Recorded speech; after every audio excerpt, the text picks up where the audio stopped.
Another movement that's a little bit more advanced for some of you that want to challenge with your guard retention skills is the sideways roll, right? So we have forward rolls, we have backward rolls, and then we roll across our shoulder line. Okay, this is really good for butterfly guard sweeps. This is good for anytime you go inverted or if you work barambolos. It's a good opportunity for you to kind of practice stacking your torso.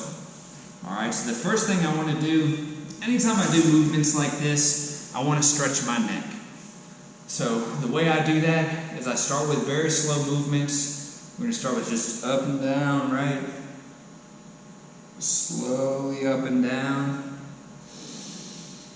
Anytime you're working neck movements, you want a good posture, right? Your shoulders are aligned, tailbones tucked, chin tucked slightly.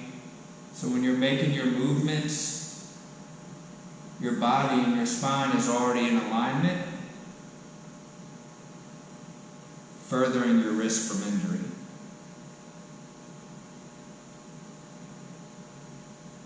And maybe we'll go ear to shoulder.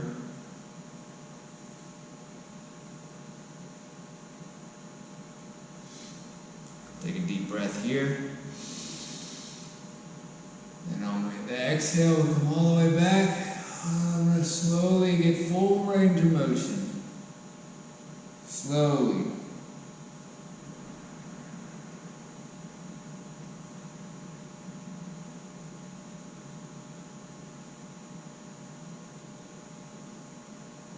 And then to the other side.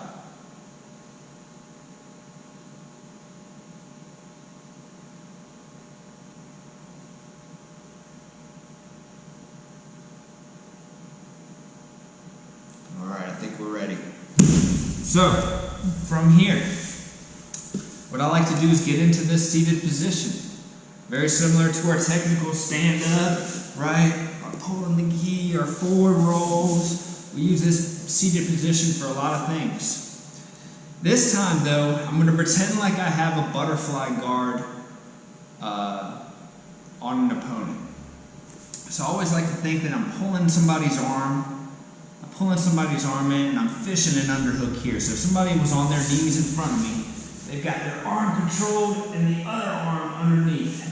So I'm here, I've got my arm underneath that one, I'm pulling the other arm.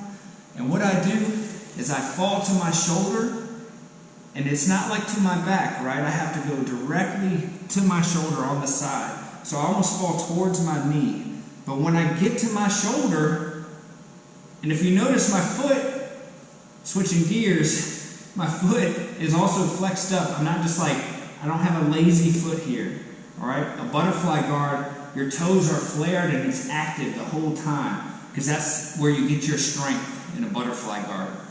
Right, so my feet are active, toes pointing up. Now from here, right, I've got my underhook, got to pull. I fall to my shoulder, and look, as I'm lifting, I get to my knee. All right?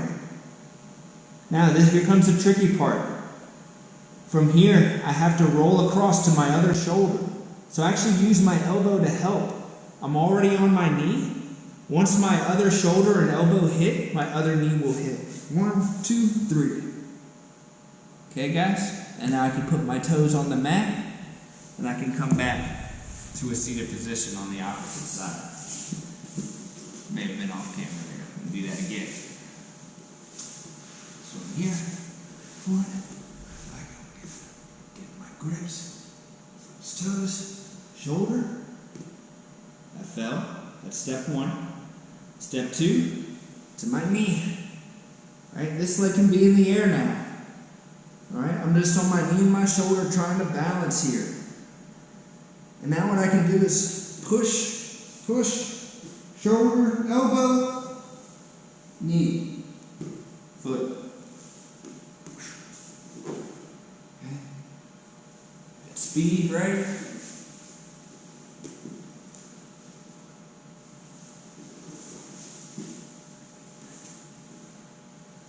The trick is using your elbows when you go across and not thinking about rolling over your neck.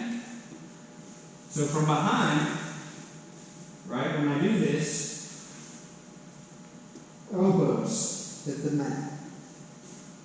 Right? Up here. I can put my hand behind me too, right? Like this. Elbow hits the mat. Once you get good at these, you can do all kinds of things, especially from landing positions, right? So I can here, right? You can come back into different positions here. You know, you can come to this from a bridge, right? Once you get good at rolling over your shoulders and inverting, I can stick my feet through here. Boom. So, lots of cool things you can do once you develop that skill set. Another way to think about it, if grinding slow into it isn't really for you, if you're more of a like, let's just, boom, let's pull the trigger, let's go. Just making it a quick adjustment, just keeping my chin tucked. Keeping my chin tucked. And just shooting into it.